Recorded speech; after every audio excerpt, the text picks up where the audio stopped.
Have you ever been in a conversation where suddenly, boom, your mind goes blank? You're just standing there, stuck, not knowing what to say next. I've been there, and honestly, it used to stress me out so much. Especially as someone who overthinks a lot, those awkward silences felt like the end of the world. But over time, I realized something. Awkward silence isn't actually the enemy. It's normal. Nobody remembers those small pauses in conversations anyway. What people remember is how you made them feel. Still, I didn't want every conversation to die halfway. So, I started paying attention and found 3 simple things that helped me almost never run out of things to say. And I'll share my own little experiences along the way.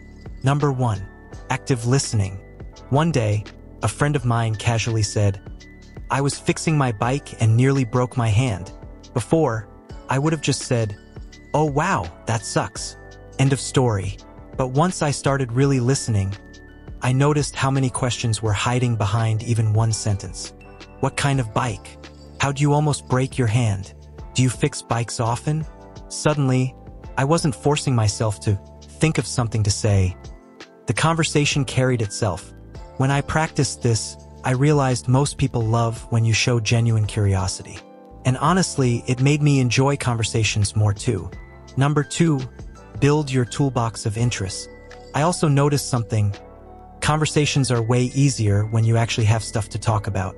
When I started learning new things, sports, psychology, even random YouTube rabbit holes, I had more to share. I'll give you a personal example. I'm into basketball, so whenever it comes up, I can go on forever. Sometimes the other person doesn't even care about basketball, but it opens doors to talking about teamwork, motivation, or even funny fails. The point is, the more you explore life, the more your personality naturally grows. And that makes conversations less forced and more fun. Number 3, ask stupid questions that aren't actually stupid. I used to hold back because I thought, what if my question sounds dumb? But later I realized, as long as you're curious and respectful, there's no such thing as a stupid question. Once, I literally asked someone, "Do you actually like mowing the lawn?" And that random question somehow turned into a whole talk about childhood, chores, and family traditions. People love talking about themselves. Even the simplest questions can unlock fun stories you'd never expect. Bonus. Sometimes, it's just not gonna work. Here's something important I wish I learned earlier.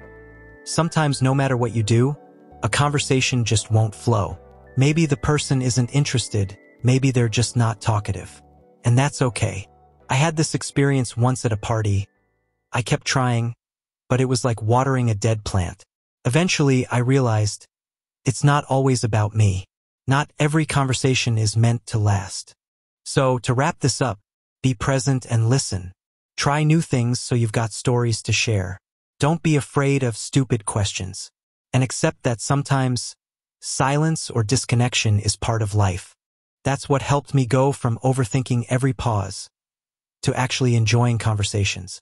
If you want me to break down active listening in a simple, step-by-step way, stick around. I've got another video coming on that soon. And hey, subscribe if you don't want to miss it.